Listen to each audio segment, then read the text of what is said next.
Yo, what is going on, guys? It is your boy OpTic Scumpii, bringing you another Black Ops 2 gameplay commentary here today, bringing you another Ask Scumpii edition, trying to do these weekly for you guys, and I picked out a couple of really good questions that I think will be insightful and that I think I can help you guys out with in decision making and a couple other things, a couple other topics.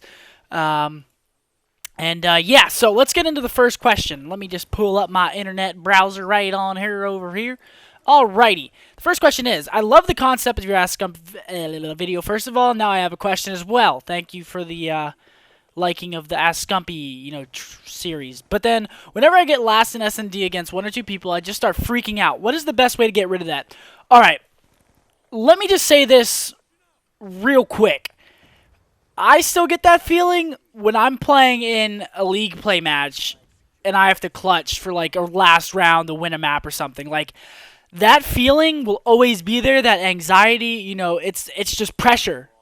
There's going to be pressure in competitive things, always. It's really, really hard to get rid of the pressure, but dealing with it is definitely different. The best tip that I can give you is it's all situational. That's all Call of Duty is. Different situations, are obviously different, and knowing how to react to every single situation can make your gameplay a lot smoother and a lot, higher of a chance for you to win the 1v1 or 1v2 or whatever it be in the clutching situation. So, really, it's just playing and learning the situations that you're going to be put into. Because that feeling of pressure and that feeling like in your chest that's like, oh, fuck, and like in your head you're like, oh, God, oh, God. First of all, you have to block that out. You can't let your head start talking to you and be like, yo, man, you got to clutch this. Like, this is such a big round. You better freaking do this or you're going to lose your team the game.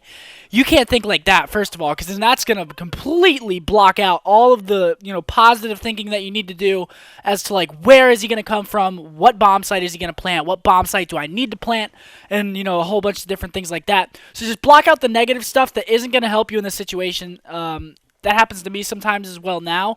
If I were to have to clutch a 1v1 at, like, COD Championships to move on or get eliminated, I would be freaking out, but I wouldn't be telling myself, like, holy shit, this is so big. I would just play it. If I lost it, I lost it. It's Call of Duty. Sometimes the luck just isn't going to go your way, but playing it to the best of your ability will definitely increase your chance of clutching the round, tenfold. It's just not even a question. So block out the bad. That pressure's always going to be there. And just think through the situation as if you've been in it before.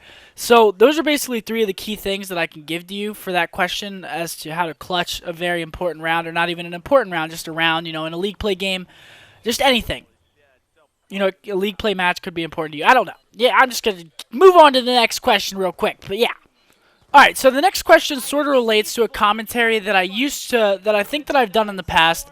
But just to reiterate it, I thought it was still a good question, and it is, what's up, Scump? I have a Scumpii question for you. How do you consistently get these high-scoring / high KD games? What is your best advice for someone who wants to get these kinds of games, and how do you stay alive so well? Now, I did basically a whole commentary on this. You can have the best shot in the world. You can be the absolute quickest reaction to player ever, but you need to know how to rotate the map. Rotating the map, knowing your positioning on the map, knowing your teammates' positioning on the map is everything. So you really need to work on your awareness. Look at your minimap as much as you possibly can. If it's taken down, you got to use your instincts, and you have to try and decipher where they're going to be spawning, and you're going to have to look at what's in front of you, what can you see, where are your teammates in front of you, things like that. But really, it's all awareness and map positioning. Because obviously the less you get shot at, the less you're going to die, the less chances you even have of dying or getting into a gunfight whatsoever. So being able to flank your enemy, being able to get in your enemy's spawn, shooting them in the butt, a whole bunch of things are just crucial to getting high-scoring gameplays and high score streaks and all that good stuff. It all comes along with it. But yeah, map rotation, map positioning, and awareness of your minimap and your teammates' positioning around the map are really the three most important things. Having a really good shot is important, and having fast reactions are also important. But really, in reality, those other three things are going to help you out so much more than actually having a really good shot and quick reactions. So, just be aware of your minimap, be aware of your teammates' positioning, and learn the map rotation. Learn how the enemy plays. Just a whole bunch of things can go into it. But basically, just learn how to rotate that map. That's the most important thing. And here we go. This is such a good question to end the commentary on and to just wrap up this whole video. Because this is one that I get asked so frequently, one that my mother even gets asked so frequently. And it is, I need help to get my parents to understand gaming. I'm trying to get my parents to support my gaming. I told them I could make money, and I have made money, but they just took it and said that I wasn't allowed to compete for money without their permission. I need help, and you can say my username, but I just decided to just throw that out whole and not say usernames at all. But getting my mom to let me go to MLG Dallas in 2011 was a task. So I got kicked off of my team, and I got very fortunate. Like, I got so lucky. The gods were in my favor, the COD gods, that is. And I would not have been able to go if I did not meet my longtime gamer friend named Bob or Austin, because his mom convinced my mom to let me go with their team, and I ended up winning that event with that team. So I got so fortunate. But a good way to get your parents, you know, really involved or just believe that this is even a thing or let you do it, let you follow your dream. First of all, keep your grades up. That's one of the biggest things. If I wouldn't have kept my grades up, I would have gotten a lot of shit. But I kept my grades really, really good, and gaming, inspired me or helped me. It motivated me to keep my grades up. But show your mother or father, the MLG YouTube videos. They could even ask my mom on Twitter at Mom of Scump. They could even do that, and my mom would probably reply and let them know what's up and how she thought about it and all that good stuff.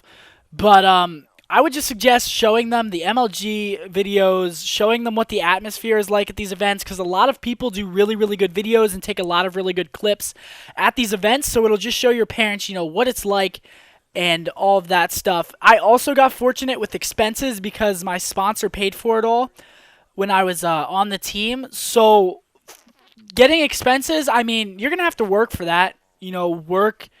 Work and try and save up some money. A plane ticket, isn't that expensive. Hotel, I mean, it's expensive, but it's not, it's not impossible to do. It's like a couple months work, maybe a month of work, depending on how much you're making. Well, I mean, probably more than that. I don't really know because I don't work a regular freaking job because I'm lucky as shit. So, basically show them videos, explain to them what it is, and that's how my mom was telling me. She was like, if you would have just showed me the videos instead of trying to explain it to me without any visual evidence, I would have said yes right away.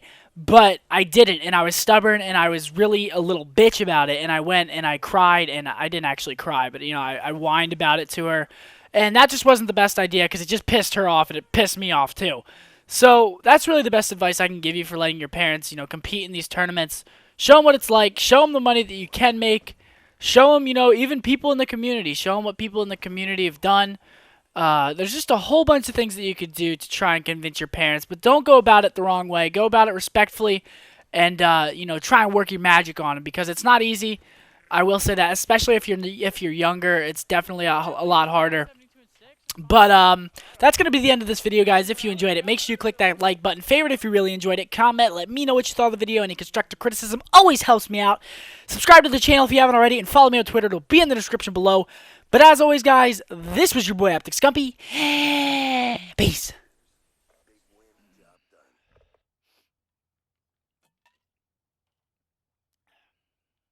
Dude, Fear Crad's